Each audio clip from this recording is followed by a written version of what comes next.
सासू जी के नौआ ननद जी के बरिया, ननद जी के बरिया। अरे हमारो संदेशाली है जावो रे लालनवा।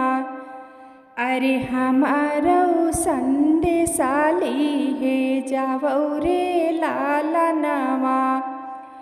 अरे है संदेशा कहौ सासू जी के अगवा।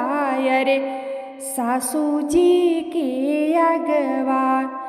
अरे ससुरु कदिहा सामुझाई रे लालनवा। अरे ससुरु कदिहा सामुझाई रे लालनवा। अरे ऐसन गहनवा तू लाया मोरे ससुरु, तू लाया मोरे ससुरु। अरे डलवा झुकित होई जाई रे लालनवा। अरे डलवा झुकित होई जाई रे लालनवा। अरे इहाई संदेशा कहौ जेठनी जी के अगवा। अरे जेठनी जी के अगवा। अरे जेठवा के दिहा सामुझाई रे लालनवा। अरे जेठवा के दिहा सामुझाई रे लालनवा।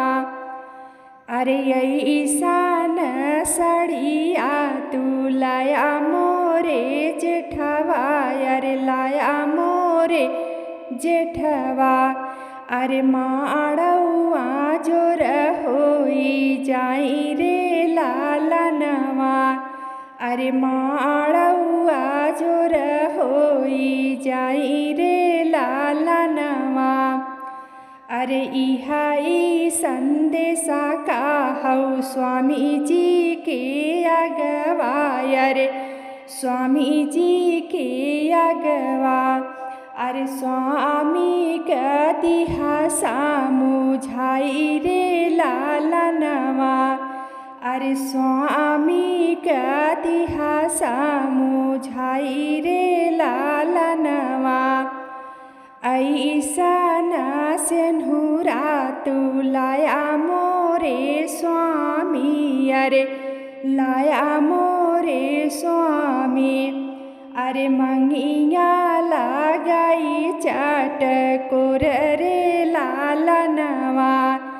अरे मंगिया लगाई चटकोर रे लालनवा। सासू जी के नौआ ननद जी के बरिया, ननद जी के बरिया। अरे हमारो संदेशाली है जावो रे लालनवा।